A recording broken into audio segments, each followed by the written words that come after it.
Hi, I'm Hazel. It's Saturday today, which makes it time to sit down and catch up on the WoW news of the week, what I have been up to, and answer some of your questions. Admittedly, it was a pretty light news week this week, but they did hotfix a way to transfer Paracausal Flakes between your different characters into the game. You can now go see Shy Everbreeze near Soradormi at the reservoir and purchase boxes of flakes to send to your other characters.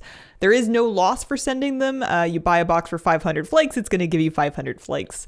This is a really nice thing to have if you maybe want to do your time rifts on your alt so that they can take advantage of some of that veteran gear, but still be amassing flakes on your mains to purchase cosmetics with. It won't help you with the Soradormi rep that you would be getting on your alts rather than your main, but it is something. Other changes to the game this week were primarily class changes. There were lots of class tuning hotfixes going in, especially as they continue to try to fit Augvokers into the game.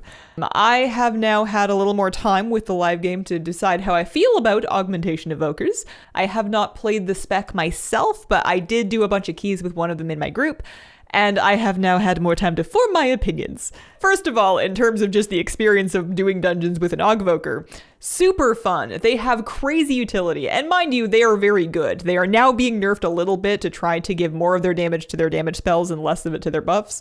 Hopefully not too much, because otherwise you start to undermine what the spec is supposed to do. But yeah, doing dungeons with them felt dramatically easier than doing dungeons not with them. We timed a number of 20s in one night, which is not something that had happened so far in the season, so that was kind of fun.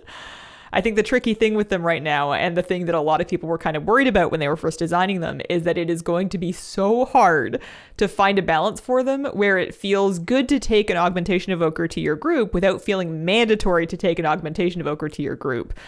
My current thinking, and I could be totally wrong, but my current theory is that either Augmentation gets slowly adapted further and further back into a more traditional DPS spec, and they kind of give up on the support thing, or they stick to their guns with it and add more different support specs. And the question becomes not, do I bring an Augmentation Evoker, but which support class do I want to bring?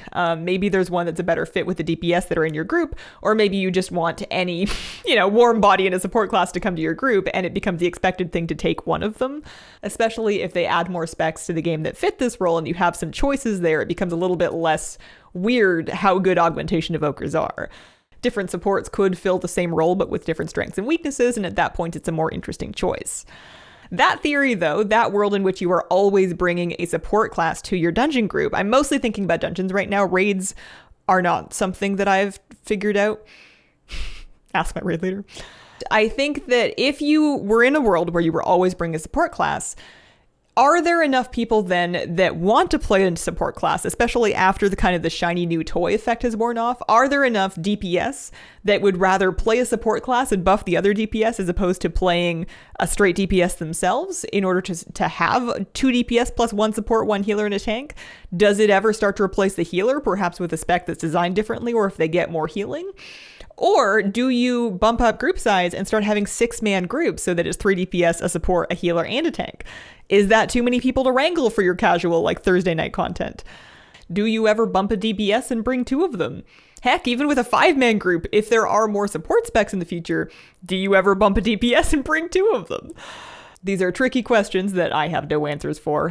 Blizzard really opened a can of worms by trying out this new spec design, but I'm glad they did, because even if they can't figure it out and they just have to abort the whole project and just turn it into a DPS spec, I think they will probably have learned something from the experience, and we might get more interesting support style spells added to just general classes instead.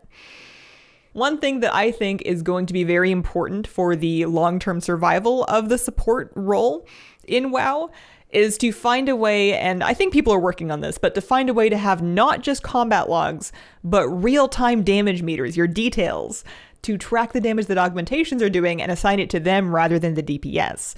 I think that not only does that help make it easier for, pugs that maybe haven't seen an Augmentation Evoker before to understand the contribution they're making to the group, but also I think there's some concerns.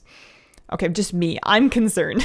Say I'm a DPS and I start to get really used to playing with an Augmentation Evoker, and I start to get used to seeing my numbers in that buffed state being attributed to me.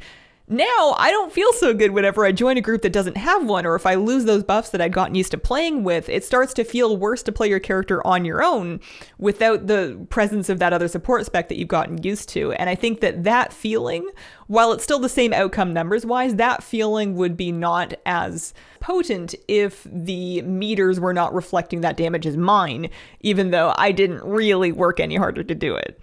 That could be just a me-brain thing, but I do hope that in-game meters find a way to track support spec damage and attribute it back to the supporting player, because that could help things out a lot.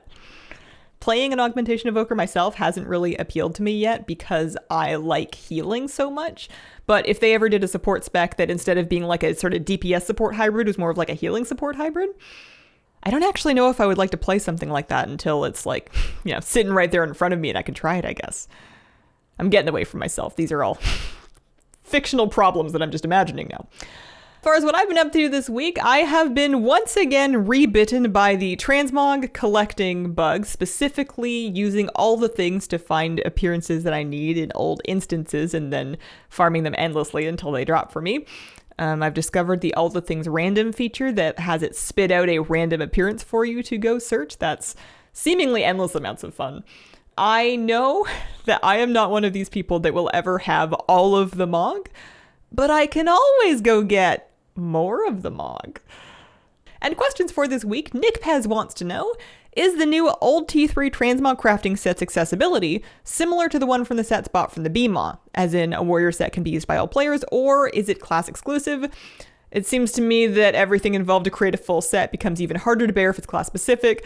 Maybe I should get my mind off of it for the time being. So I have good news and bad news for you.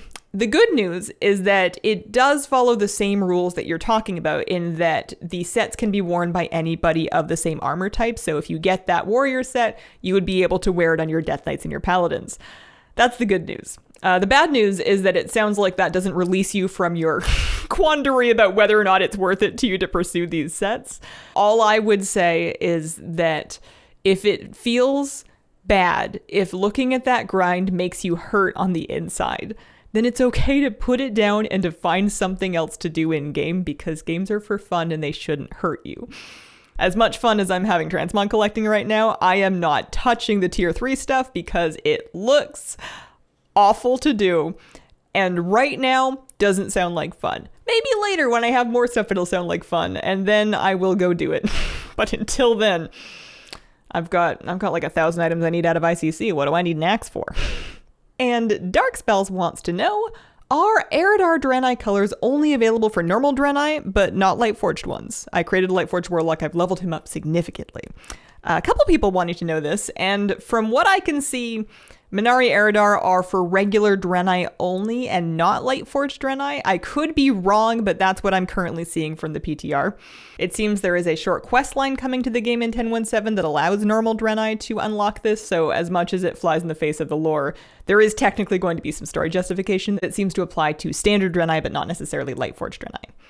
And that has been the week. I would like to extra special thank you guys for subscribing to the YouTube channel I showed you last week, the one with my Twitch VODs on it. You got it past 1,000 subs, which I'm really happy about, so thank you.